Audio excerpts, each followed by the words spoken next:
Krundle hated giving reports. Well, no, that was generalizing it a bit too much. Written reports were fine. Now, at least. The first time she had to give a written report, she had no idea what to do, so she had simply copied an older one that sounded like it was roughly saying the correct thing. It had been followed by a few days of dread that someone might notice, but no one had said anything.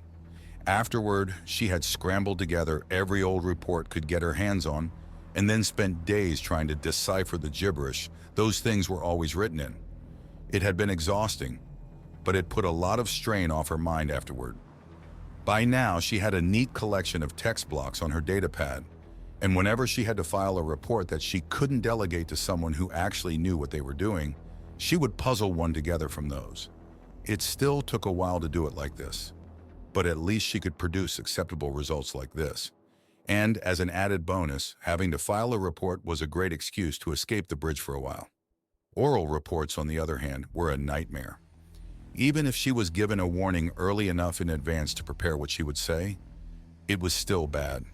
One, because she had to talk to one or more people of higher rank, which she disliked on principle.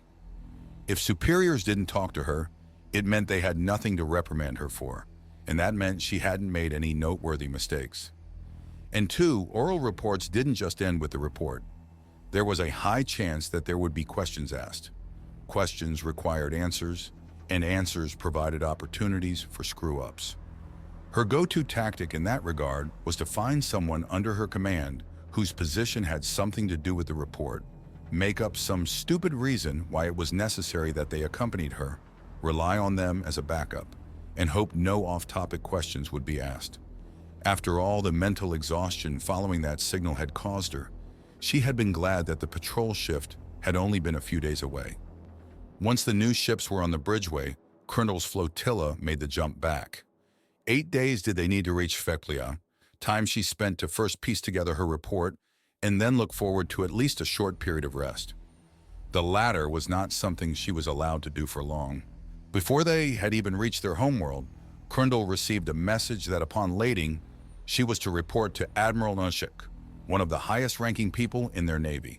And even worse, she got that message when they were only halfway to the planet.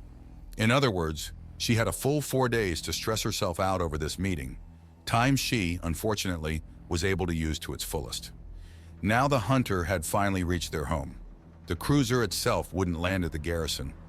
It would go to the dock for maintenance. So instead, they boarded a shuttle to quickly bring them to their destination. Krundle didn't complain about it. The sooner this whole ordeal would be over, the better. Once they entered the atmosphere, in an attempt to prevent her beak from clacking nervously, she looked out of the window, only to notice something. While her sense of direction wasn't great, she was fairly certain that this didn't look right. Was she imagining things? Better not say anything. Bringing them where they needed to be was the pilot's job, not hers. A few more hours passed, and she turned out to be right. They weren't at the garrison, no. They were in the capital. Why, of all places, were they here? The pilot was opening the doors, so it clearly wasn't a mistake. Oh, right, she was supposed to exit first. Doing her best to stand up in a way that was fast, yet didn't look rushed, Krundle got up from her seat and left the shuttle. The entire city was built around the slope of a large crater and extending in all directions from it.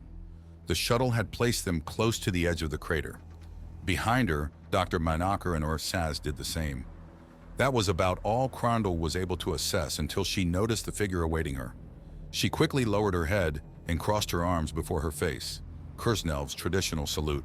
"Stand," Admiral ordered, and Krundle as well as others obliged. Then she waited.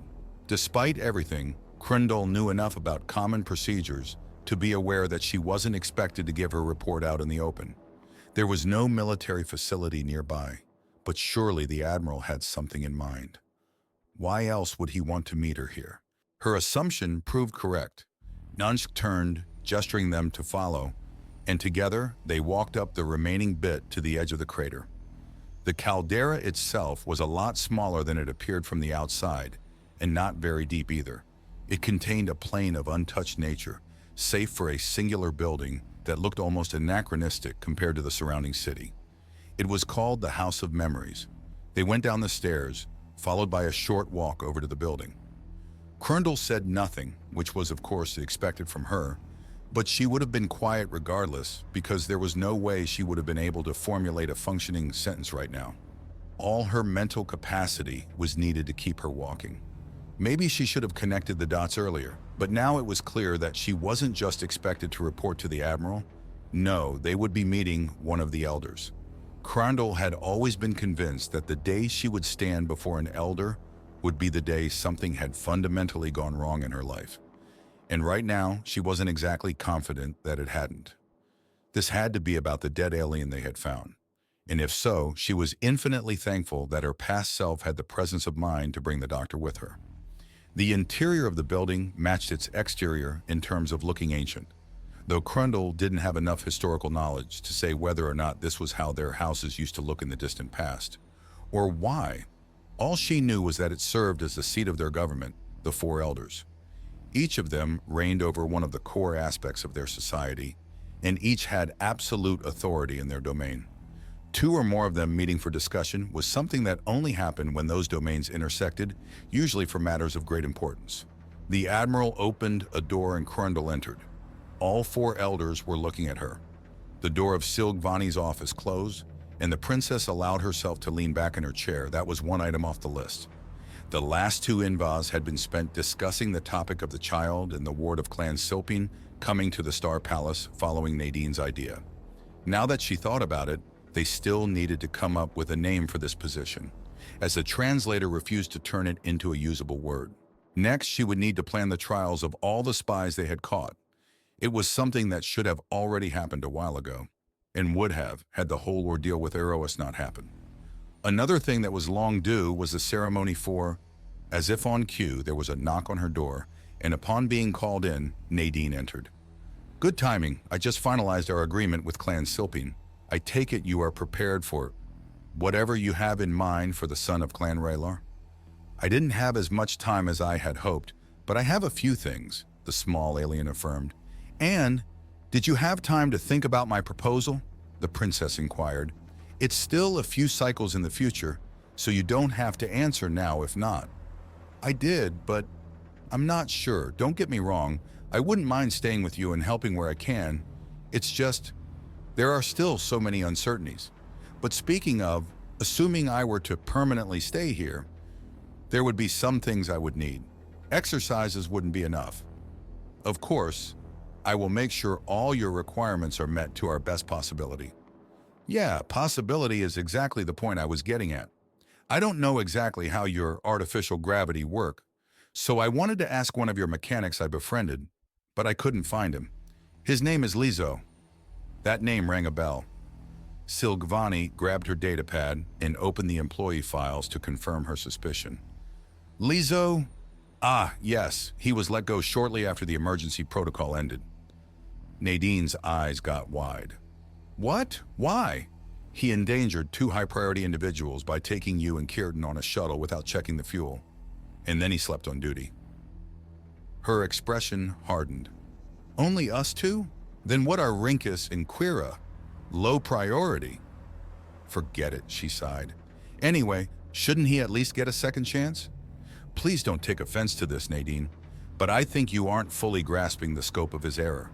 Besides, that already was his second chance anyway. Muhita recorded an admonishment in his file just a few days prior to that. Nadine didn't seem satisfied with the answer, though this time it seemed rather childish to Silgvani.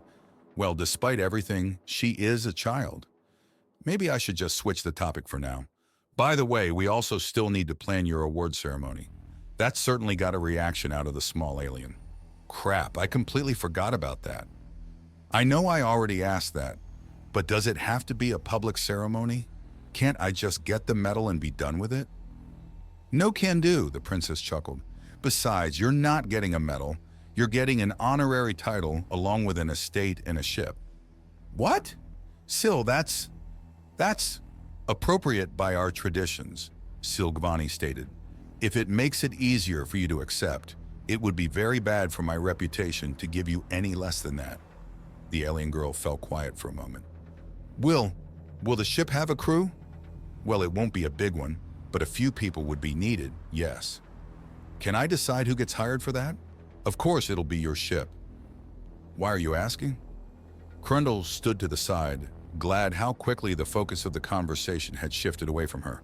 Menaker was now the center of attention as he explained in great detail what he had learned about the alien from his autopsy. And you are certain it had no weapon on it? Oh shoot, that wasn't a medical question. Was she supposed to answer that? The only weapons we found on board were those of the Kurosha, each lying next or close to its deceased owner. Asinzo explained to her relief. Do you have any idea how a single being could achieve such a feat? The elder on the right asked. Krundle had no idea how either of them were called. The body was incredibly dense, Menaker took the word again. It was so heavy we had trouble even getting it on board. It stands to reason that it would have the strength to match its mass.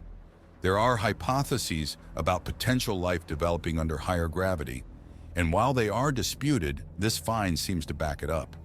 That's all well and good, the only elder that hadn't spoken so far said, but if my memory serves me right, then we have a more pressing matter at hand. While he said that, a servant came rushing in, bowed, and then gave something to the elder. Ah, finally, the elder commented, took it, and seemingly compared it to the pictures Menaker had made during his autopsy. Yes, no doubt that is the same species. How unfortunate, had we gotten this report a few days prior, we could have told the messenger about it. Oh well, it is how it is, Captain. This time it was clear that they were referring to her. Krundle stepped forth.